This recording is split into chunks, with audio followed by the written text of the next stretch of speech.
we are live. It doesn't look any different, and people will start coming in hopefully anytime. Yep, they're starting to show up. Mm-hmm.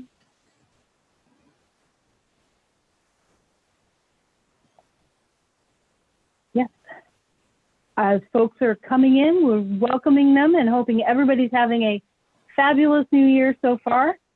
It's going to be an interesting year. I can say that. It's attempting not to mean it in the way of the old Chinese curse of may you live in interesting times, but we are living in interesting times. So, you know, there it is. So I'm just we're going to give it about 5 after and sort of give folks a chance to come in. I've been chatting with our wonderful presenters from Northern Facades, Joe Baz and Luana Buratynski. I just totally butchered your last name, Luana. I apologize. Buratynski. And I should know better because I'm Polish too. So, but there you go. So yeah, we're going to get started. They're going to give us a great presentation about thermal breaks in cladding, cladding attachment support assemblies. And I know we're all doing a lot of that. And it seems to show up everywhere because one of the critical things that always happens on any project is connections and attachment points. And where materials transition from one to another, or they transition from a substrate or a support to the actual assembly. And that's always a weak point, and it's always a place where things aren't quite, they need to be looked at carefully because that's where problems can show up. If problems are going to show up, that's where they're going to be.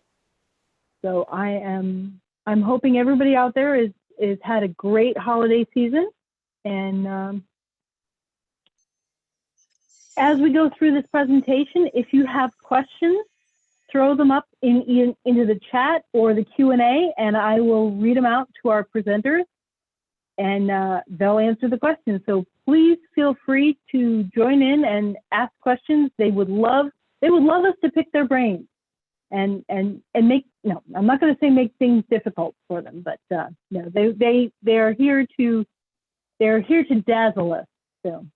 Not to put any pressure on you or anything. So, all right. Going to give it just about a minute more, and then I will turn it over to our lovely presenters. So, I'm just looking over. Again, sorry about this. I know it sounds like I'm babbling, but I'm fine. Looking at who's here. I'm sorry. Go ahead.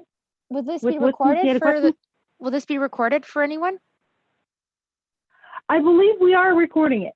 Yes, we are recording it, and if unless you guys have a problem with it, and I'm pretty sure that Daniel had discussed it, we do like to post these up on the CSINext website, so that folks can check into it and record it.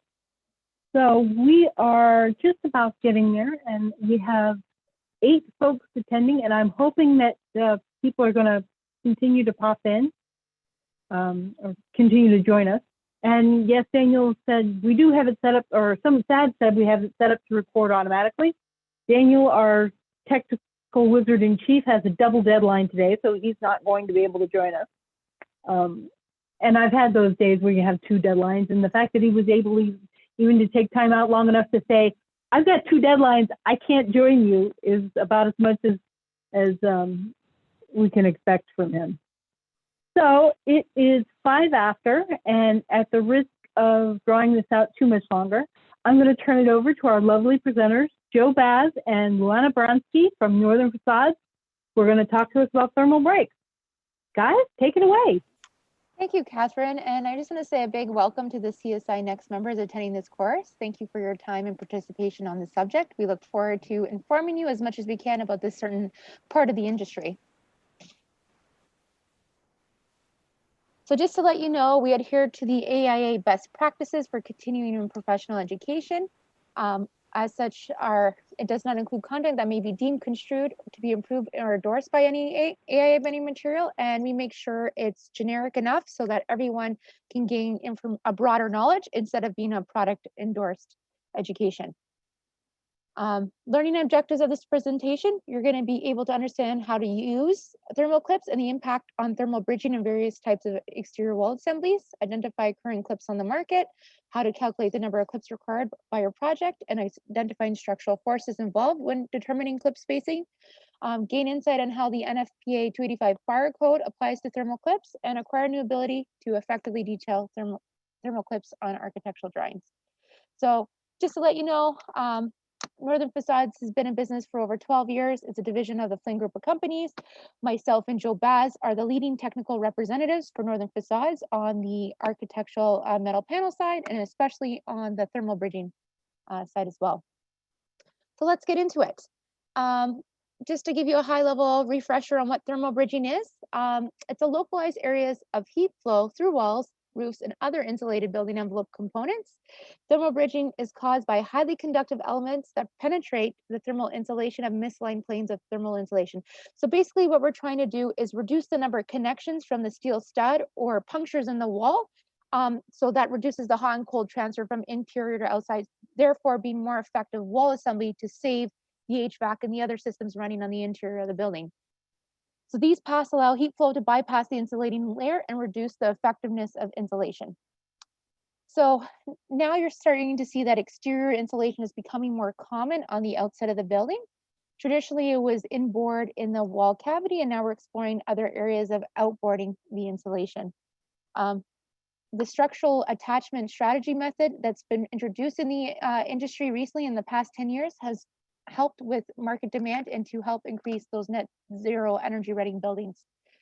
So what is the evolution of thermal bridging? When we look at this, traditional methods would be continuous skirts, intermittent clip and rails, long screws, masonry ties, and other engineering supports. So what we want to look at is the challenges that designers face in selecting the appropriate cladding attachment method is having the right project with the understanding of the implications of these decisions that have on the thermal performance, installation methods, phase and sequencing, and system costs. So everything has a price. So you want something that is affordable, meets the thermal R value of the targeted building, and also is cost appropriate as well on your overall building envelope budget. Big things to note on the road to 2021 with the International Energy Code. We are compliant with most thermal clips should be compliant with the ASHRAE 90.1 Thermal Energy Code and the SB10. SB10 is more in Canada, but the ASHRAE 90.1 is nationwide for USA. Just to let you know that all require consideration for thermal bridging and effectiveness of insulation, installed insulation. There is more science being derived behind the wall cavity itself now than ever before to push those net zero energy ready buildings. One thing to highlight here is that adding a thermally broken cladding attachment system can reduce the heat loss and heat transfer by 5 to 10% in high performance buildings and as much as 80% in poor performance building. So when we sat on a recent market talk as what's changing in the American market about thermal bridging and the government shifting to the new Paris Accord is that there's a lot of existing buildings in the US that are already built in the 60s, 70s, 80s that are poor performing thermally, and they'll be looking at retrofitting those, and on overcladding, thermal bridging might be one of the solutions to those aspects on the road to getting those buildings net energy ready as well. So I'm just gonna let Joe talk about the climate zones in the US. Yeah, so depending on which zone you're in, there's going to be different code based on ASHRAE 90.1 or other codes within each state.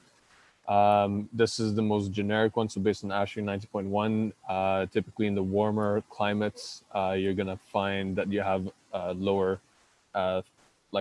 targeted R value. So you'll see in zones 1, 2, and 3, you're gonna have a lower targeted R value as part of your codes than when you're looking at your 5, 6, and 7 zones.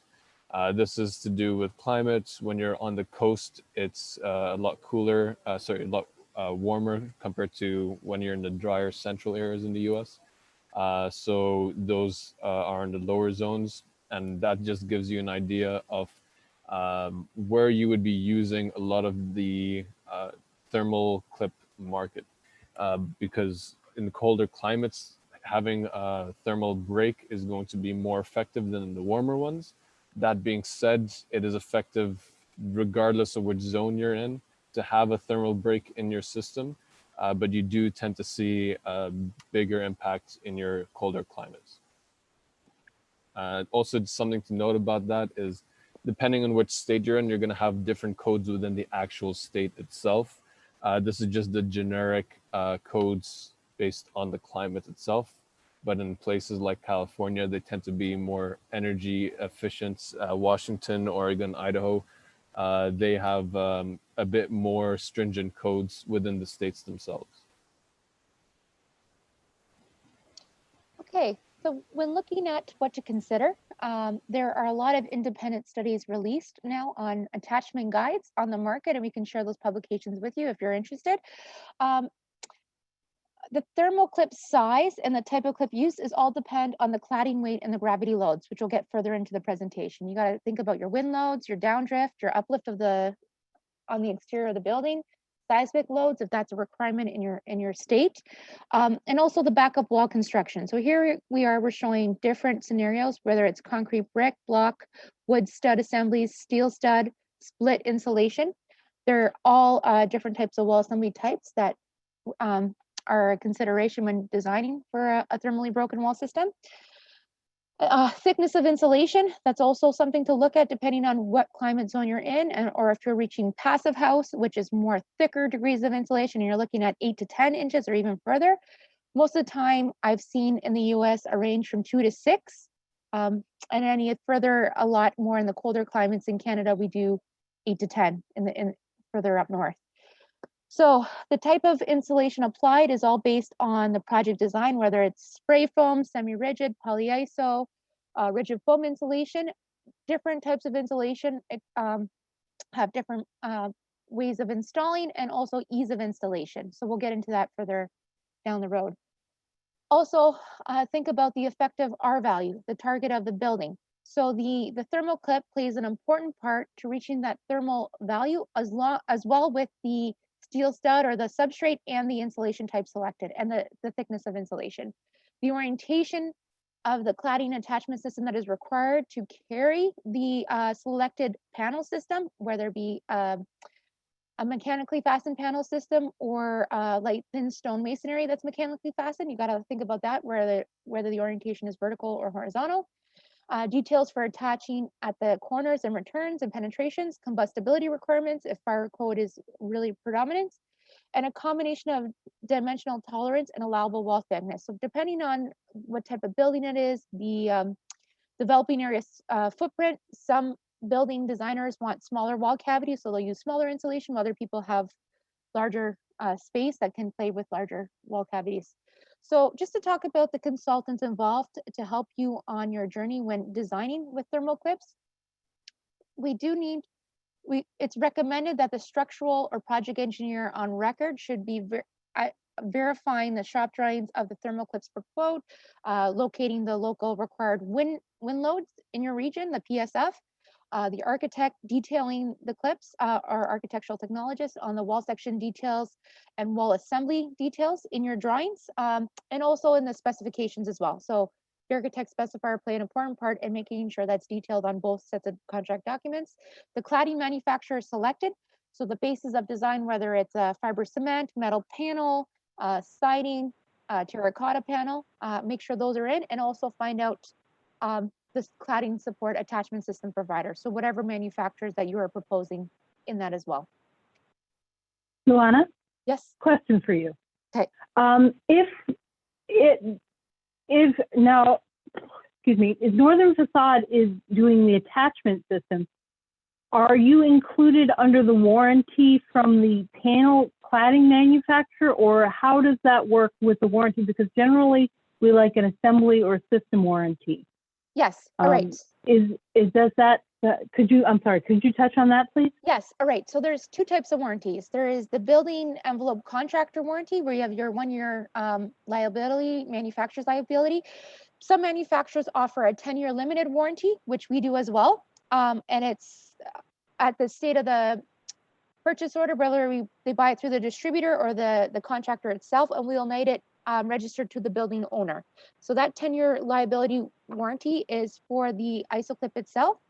But when you talk about the whole wall assembly, it's warranted under the systems contractor. So when another thing to look at, which we are seeing more common, is the building envelope commissioner or building envelope practitioner. And these special consultants will go in and verify that the wall is being installed as per shop drawing during the whole phase of the project to verify that everything's built to code for the building owner's behalf, right? We offer that warranty based on any minor defects. There is a limited warranty, but typically everything should be installed as per shop drawings and design requirements. If not, then they'll have to find out the investigation of what's going on. It could be our system, it could be an installation error or a structural error that it's attaching to. Typically, this has to be mounted right into the structural stud. If they miss and just get into the drywall and it falls over, well, that's a thing too, right? So you have to make sure that it's structurally secured to the right components into the building, because this is a dead load. Our thermal clip is basically the dead load of the panel system outside. Thank you. No problem. And when you're looking at the systems on the market, so we're going to get into comparison, but you have your traditional vertical Z-girts and horizontal Z-girts that are very common in the US market. Crossing Z-girts, we're getting into galvanized steel and stainless steel clip and rail systems, and then there's aluminum clips. We're going to focus a little bit on the thermally isolated galvanized clips and also fiberglass clips and girts and long screws through insulation. There's quite a few different methods on the system to get to your thermal bridging. Some perform better than others, and we'll show that in the comparison. So this is another example taken from the RDH review of the cladding attachment systems currently on the market. You see for performance on thermal bridging, you have the good types where you see the traditional Z-girts. The yellow is the better, where you're actually using intermittent clip and rail system or crossing Z-girts. And the best is added with a thermally broken system. So fiberglass is a great thermally performant product. Then you have the hybrid products where it is steel and some type of nylon or high density polyethylene pad or fiberglass pad. Then you have the long screws. The long screws are very thermally efficient, however, structurally sound. They might not be able to carry heavier panel systems. So that's a factor to consider when looking at the different systems on the market. The impact of cladding type and thermal resistance of insulation. So when you look at the good, better, best comparisons to the chart on the left, you notice that anything that has some kind of thermally broken attachment system achieves thermally better than an existing traditional Z-girt and horizontal girt. So when we're looking at energy ready buildings and they want cost savings for their building envelope, they're going to pay extra to make sure that their walls are thermally efficient. And you can see the fiberglass clips, the isolated clips, and the galvanized steel screws are all in the same arena with performance, with probably a variance of 5 to 10% in thermal performance. On the chart on the right, it shows you, they've taken a certain scenario to compare relative cost versus thermal efficiency and constructability. Now, when looking at this chart, depending on the solution, you can actually work out with different numbers, and it could come out better or worse depending on the scenario selected and chosen. So the difference between fiberglass and galvanized steel is galvanized steel has a greater dead load capacity, therefore you need less clips on the wall to meet the same thermal performance as a fiberglass clip.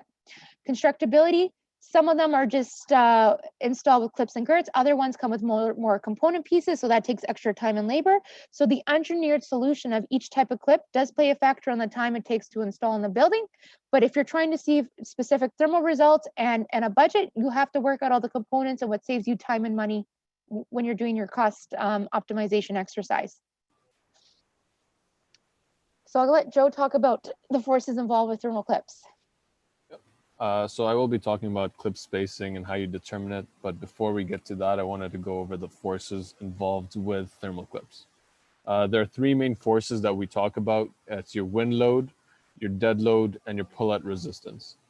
Your wind load is based on your building type, the location of your building, and the clip spacing. The larger your clip spacing, the larger wind load is affected because there's a larger area that clip is holding onto. Typically, the wind load is trying to pull the panels off the wall and trying to pull the clip off the wall as well. With your dead load, that is based on the cladding system that you're attaching to your girt system. And that dead load is based on that cladding system. You're going to have a heavier or lighter dead load. It is a moment problem in this scenario. So it's your force times your distance. So the distance is based on your insulation depth. So the larger your insulation, the larger the effects of the dead load have on the clip itself. It's a force, gravitational force acting downwards. So it's trying to pivot the clip off the wall. And what is actually keeping the clip in place is the pull-out resistance of the screws. The pull-out resistance of the screws is directly related to the substrate you're fastening the screws into and the type of fasteners you're using. Typically, each clip and rail system have recommended screws depending on what substrate you're fastening into. Yeah, so based on the substrates and fasteners you use, you'll have a different pull-out resistance. Moving to the next slide. So what you do when you're determining your clip spacing, each manufacturer will have their specific load charts. The load charts will specify whether it is using a steel stud substrate, a wood stud substrate, whatever substrate it is. It'll mention the insulation depth. In the tables itself, it'll mention wind loads, dead loads, girt orientation. All these are important factors. So we're looking at 5 important factors when dealing with your load charts: girt orientation, insulation depth, dead load, wind load, and spacing.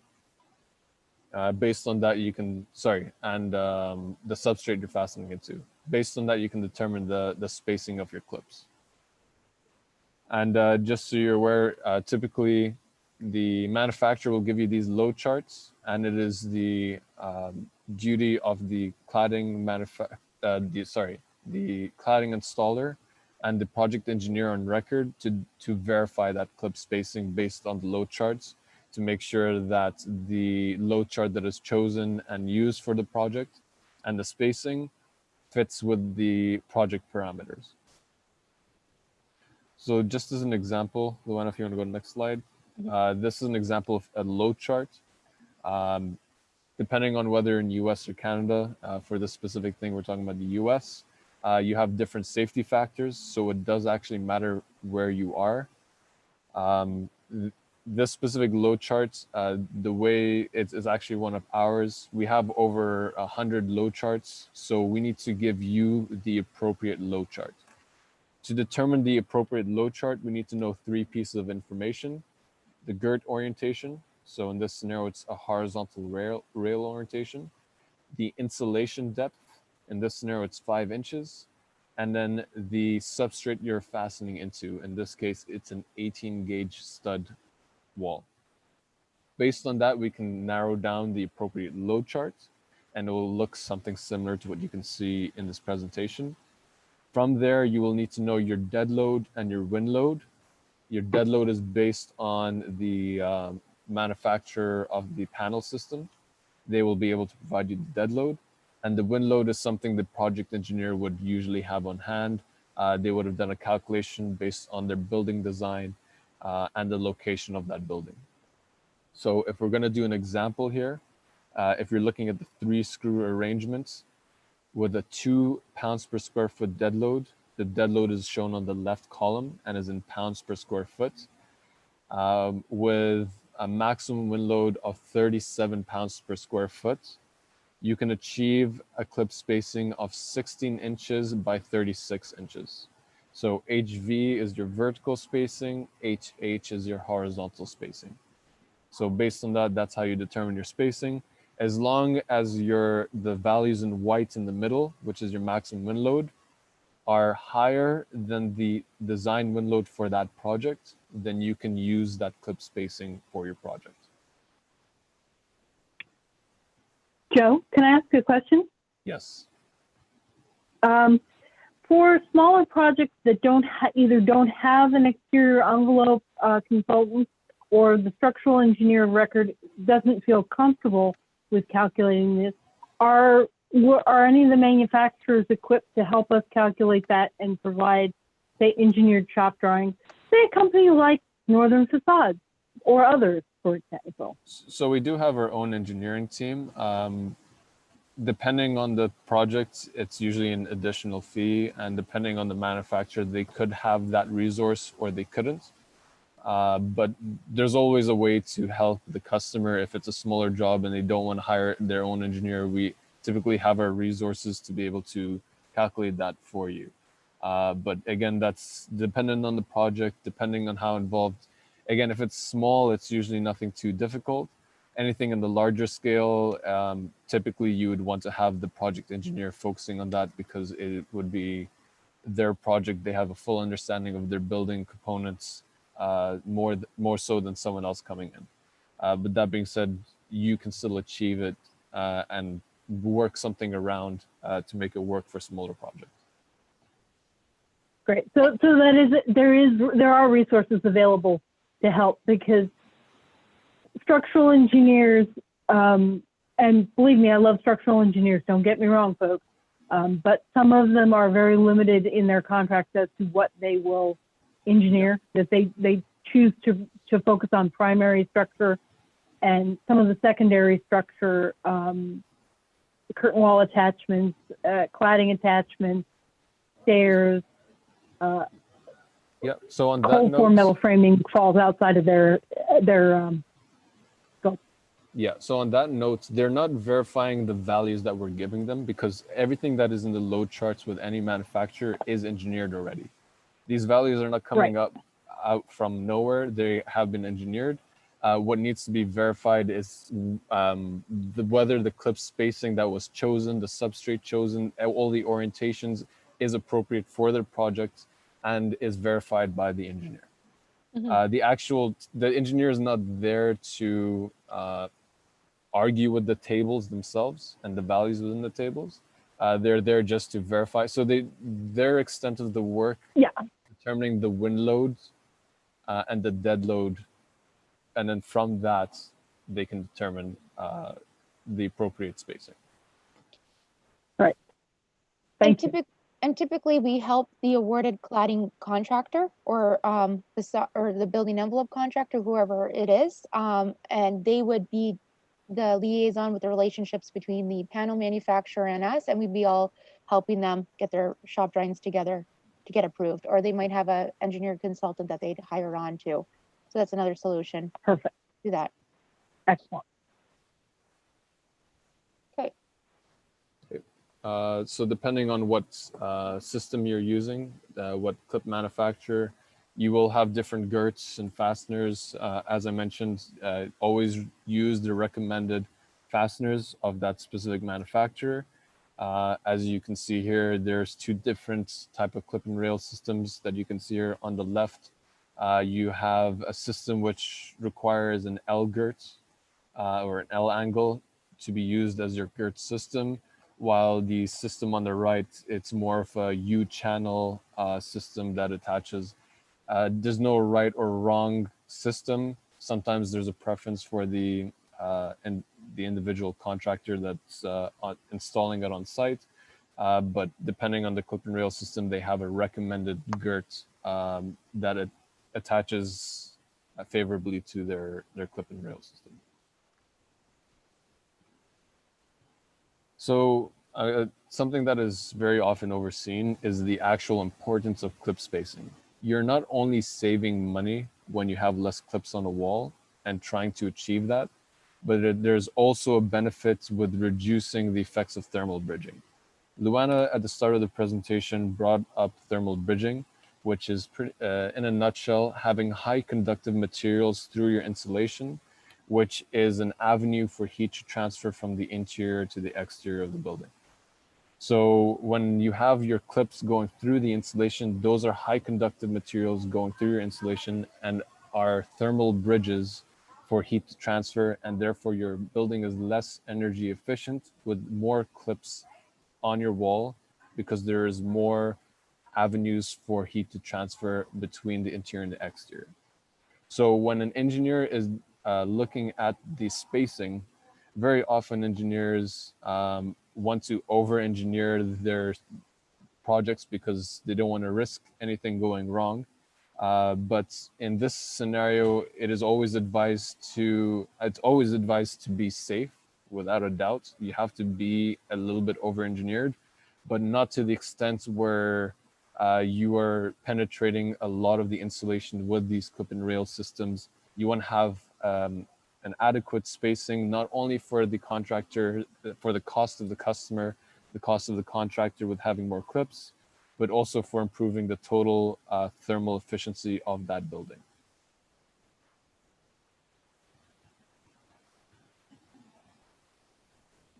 Something just to keep in mind, a lot of the clip and rail systems out there have been designed to accommodate fire tests, such as the NFPA 285. The NFPA 285 is specifically considering a wall assembly. When you change a component within that assembly, that specific test is null and void, but you can still show to people that your system, your clip, your whatever attachment system within that assembly has passed a fire test, such as the NFPA 285. Again, this depends on the insulation you're using, the panel system you're using. So it's not component specific. It is based on the assembly itself. But that being said, many of the clip and rail systems do pass the NFPA 285. And a lot of that is due to the insulation that's in there. As long as your insulation is not, it is fire resistant, is not combustible, then your clip and rail system will typically pass this test because your clip and rail system is buried within the insulation, and without oxygen, you can't have a fire. And when your clip is buried within a non-combustible material, it will pass your fire tests typically. So that is some of the tests, some of the important fire tests that have to go through depending on the project that you're dealing with. And just to add, depending on the materials used to fabricate the clip, or if it's spray foam or a combustible insulation, those are all factors that need to be considered when the wall assembly is being designed, like Joe mentioned. Another way to do that is add sprinklers closer to the wall if you're using combustible components. And I think there's certain codes allow for some minor combustible components in the wall cavity. It all depends on what your assembly is and how many pieces are in that wall. But typically, it's better to use a fire-rated insulation and non-combustible wall cladding assemblies. This is just touching base on what I talked about in the previous slide. Even though your clip itself might be combustible, it does not mean that would not pass the fire test because it is typically buried underneath a non-combustible material. Yeah. All right. Luana, you can continue with the rest. Yep. So we're just quickly going into some examples of detailing. So depending on the thermal clip orientation, you can do either vertical or horizontal subframing to get the same horizontal joint. It all depends on what your manufacturers show for requirements to mounting their panel system onto the girt or the attachment clip system. Here it is again, different options to show a vertical joint with horizontal and vertical subframing as well. Window head detailing is very important too. Finding out your drip edge, your flashing, where the clip is being mounted, and the ending and stopping of the thermal bridging of the connecting curtain wall or punch window systems versus the wall panel systems as well. Then again, window head details, different types of behind attachment methods depending on the panel system. We show some window jambs here in 3D, just to give you a high level deal. Sometimes it's not, the window and the panel system are not flush with each other. They could be a punch window or pop out or an recessed in the wall. So there will be different details to show that as well, based on what your project's requirement design is. Base detail, no thermal clips will go below the slab. They're always slab on grade when designing with those. And then again, in your parapet assembly, sometimes thermal clips are actually incorporated on the roof depending on what type of structure is being designed. So always check with the technical representative of that thermal clip system to advise on where thermal clips should be and should not be applied on the roof. Some termination details. of the wall. And that's just concludes our presentation. And I just wanted to show what we provide. If you have any questions, you can have my contact or Joe's, and we'd be happy to assist on our products if you need any further reference. Any further questions in the audience?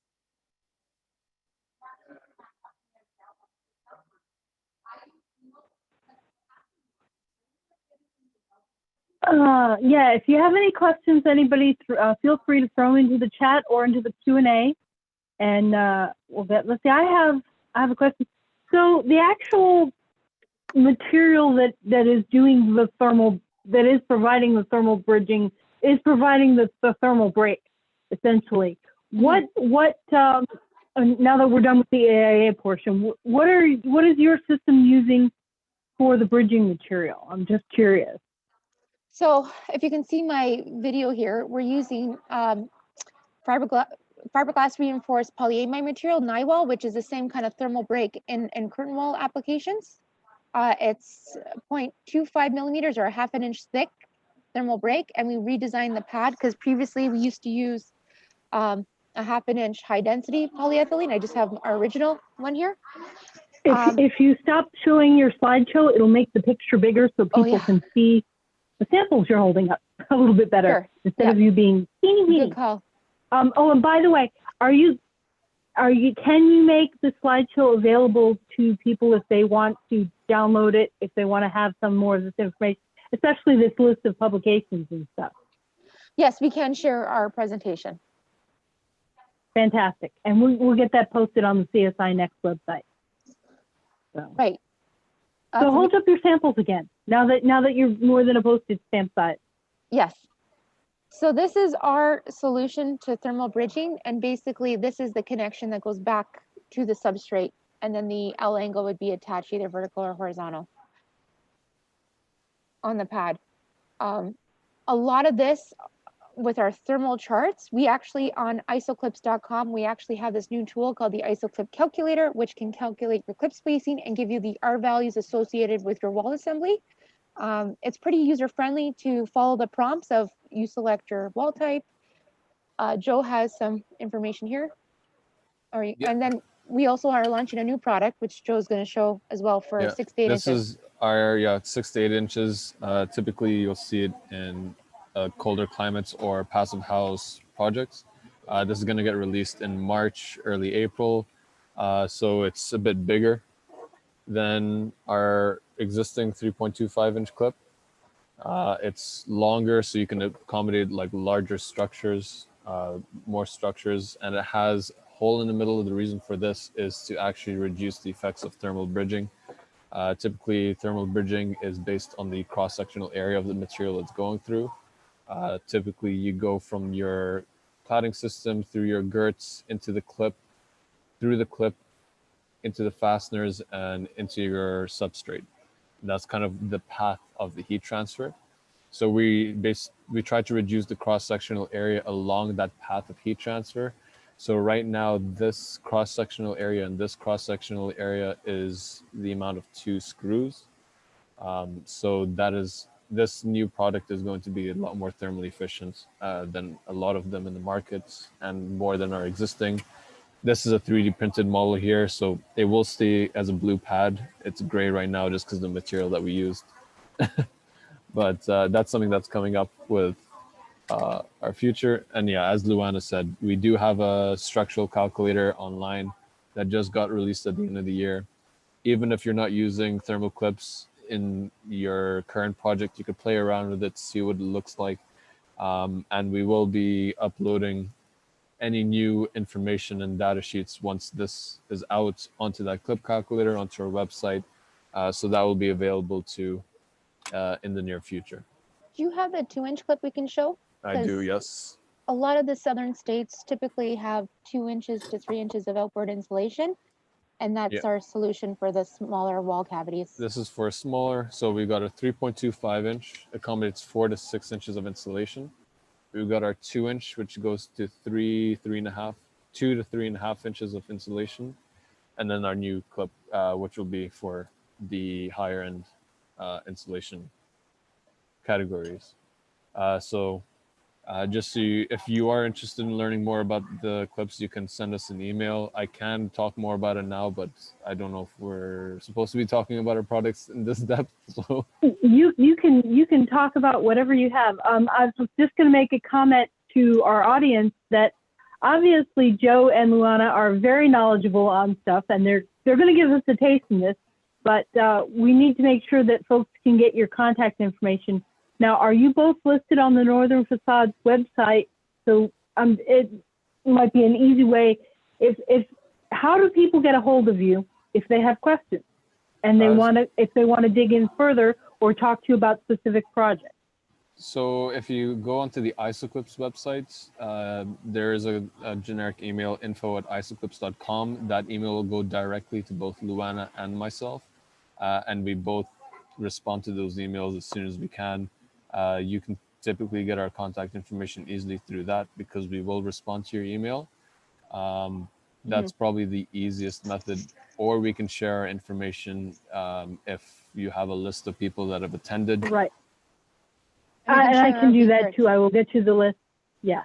And if anyone out there needs to get that information, they can email us through the CSINext website. We will get it. We will also make sure that their contact information gets sent out to the entire list of attendees so that everybody has it and you guys we can match with you.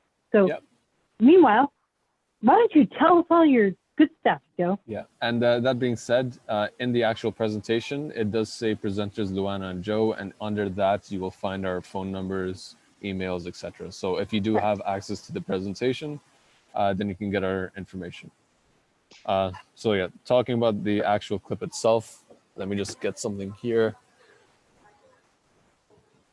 This is just a little model of our clip.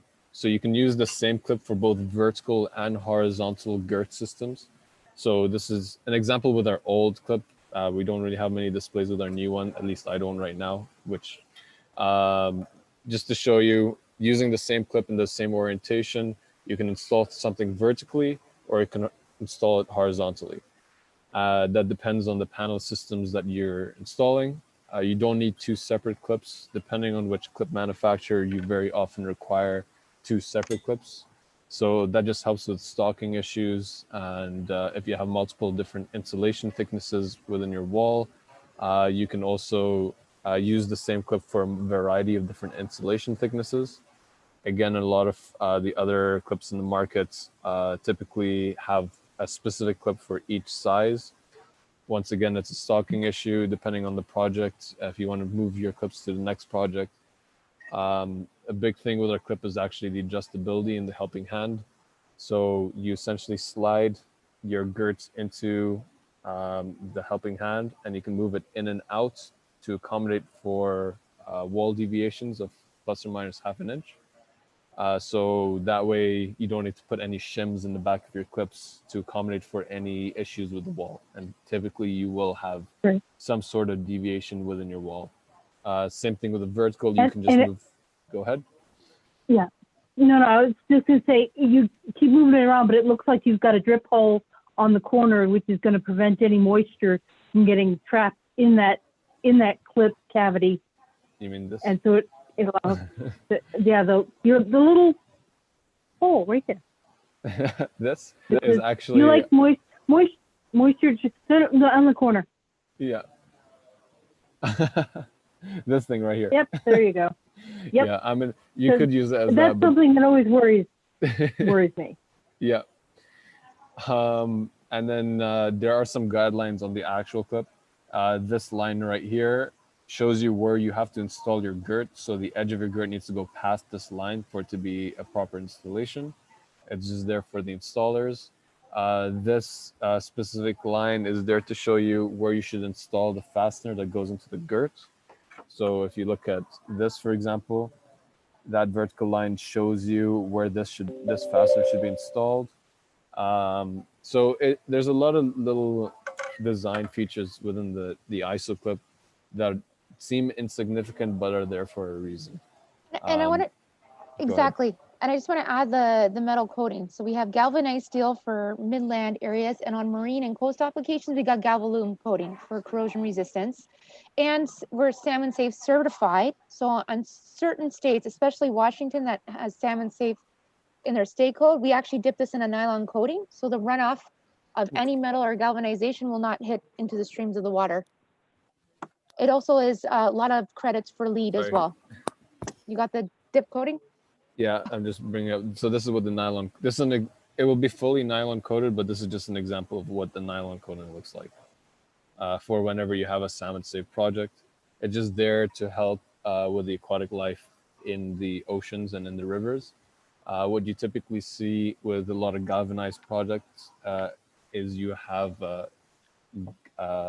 galvanized runoff when you have a lot of rain within that specific area.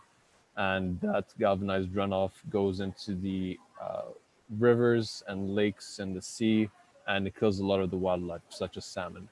That's why it's called salmon safe. So we do have that certified within our clip.